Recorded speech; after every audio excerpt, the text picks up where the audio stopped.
Good morning, good afternoon, good evening, whatever time it is that you're tuning in. Um, I am excited to share with you some of the things going on in Brazil at this particular moment at the Charlie Huffman Institute of Evangelism. I want to thank Tim Gannon for giving everyone a little bit about the history of the Charlie Huffman Institute. And today I want to kind of fill out some of the details, give some additional context, and maybe a summary of the results we've seen in the recent past. My background, I'm a former missionary to Brazil. We spent 20 years in Brazil and worked in three different cities, three different works, three different regions of the country. I have been involved with the Institute for over 3 years, and I have contributed in the area of curriculum, vision, and frankly, as a regular teacher. At the Institute, I teach virtually. Since I joined the team, I have emphasized our need to increase our footprint as a training institution. Because many works in Brazil, works that began in the 70s and 80s, have now lost their missionaries over time. I recognize that these churches and leaders needed a resource to help equip them for the roles they're now fulfilling as they are now leading these works. And I ultimately called this, the Charlie Huffman Institute 2.0 version, in which I anticipated that the day would come when we would actually have more online students than we have on-campus students. And I anticipated that that could take as many as 5 years for that to occur, but in fact, we've already reached that goal within the first 2 years. I'm excited about my association with the Institute, and I think you should be as well. The Institute is leading the way in Brazil in terms of both vision and innovation. Before I get into the details, I do want to ask maybe even a more important question, a fundamental question. Why Brazil? I mean, when you stop and think about it, there's no shortage in this world of places that we could go with the gospel. We could go to Eastern Europe. We could go to Western Europe. We could go to Africa, Central America, South America, the United States. What is it that makes Brazil so important and so compelling? Well, first off, Brazil is a huge nation. We're not talking about what they call a banana republic, a little country here, there, or whatever. Brazil is a huge nation.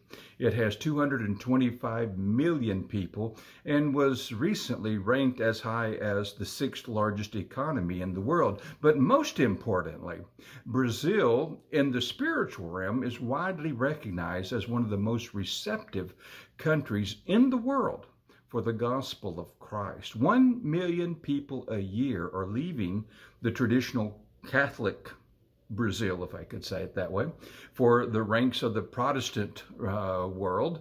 And think about that. That's 20,000 people a week.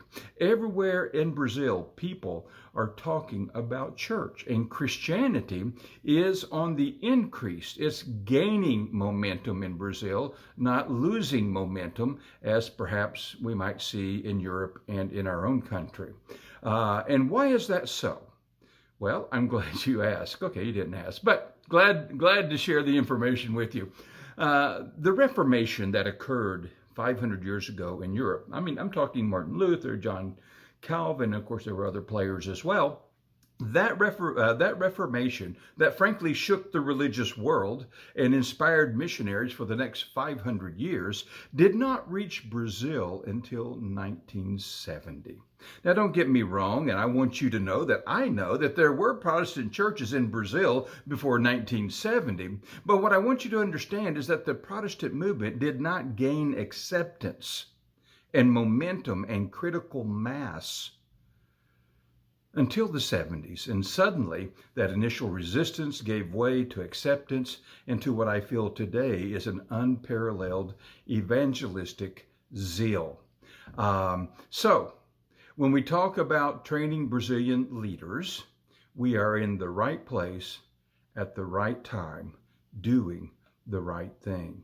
And I can say, after 4 decades of direct involvement in the work of Brazil, today I understand something I didn't understand initially.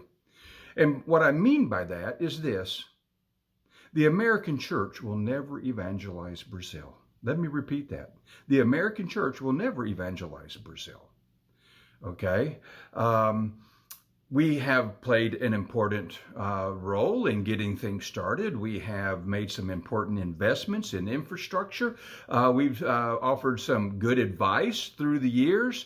But what we need to understand is that ultimately Brazil will be won by Brazilians. And for that reason, training Brazilians to assume the responsibility for teaching the gospel in their own country is the most important thing we can do. So we still have a role to play.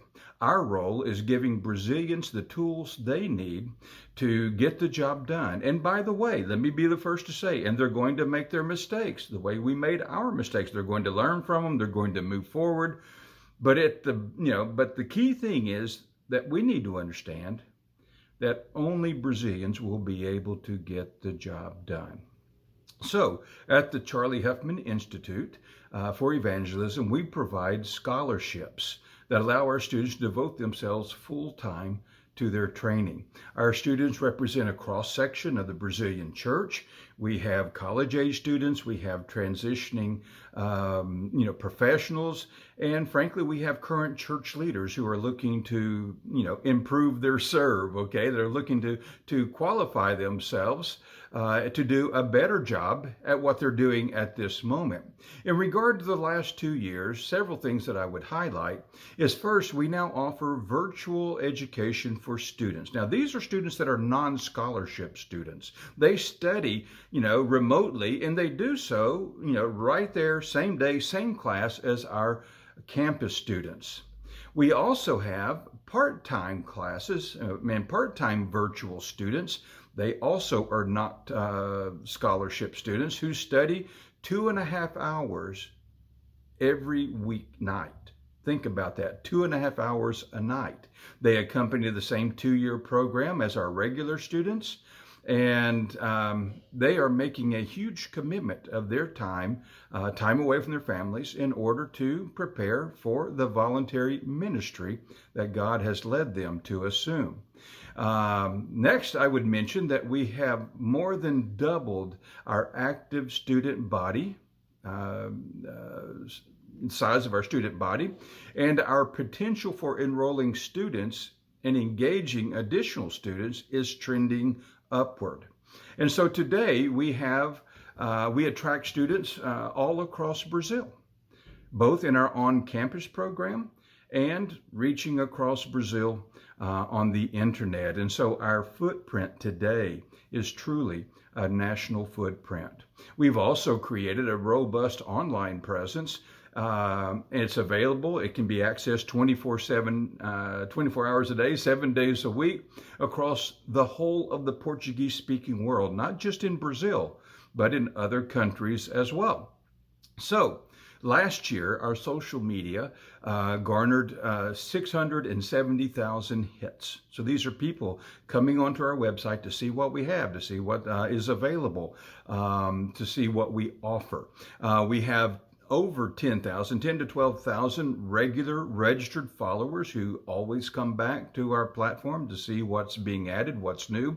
And we have confirmed that our students in the last year invested 28,000 hours. Think about that, 28,000 hours reviewing our material.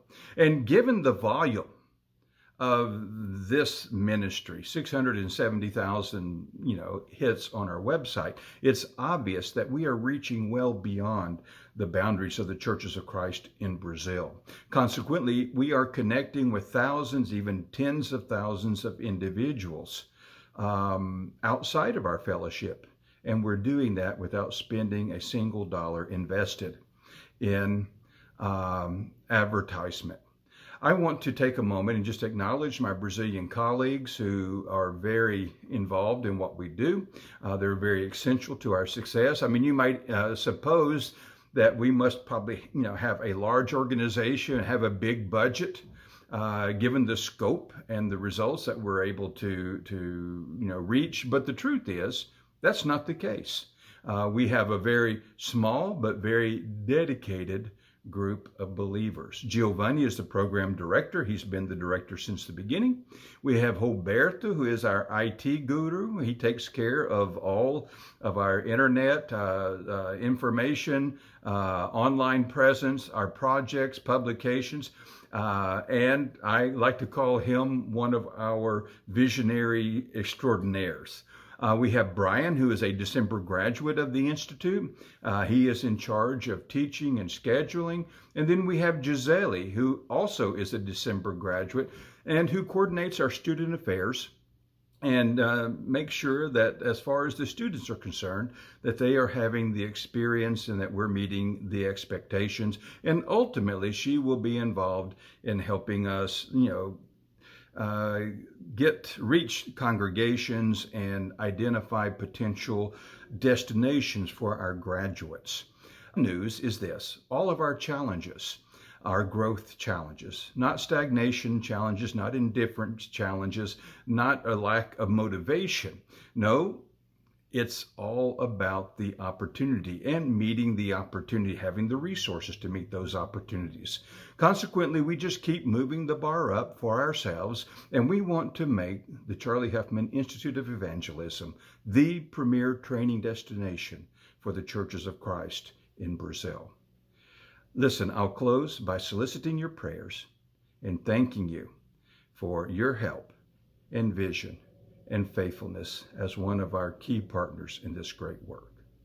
Have a blessed day.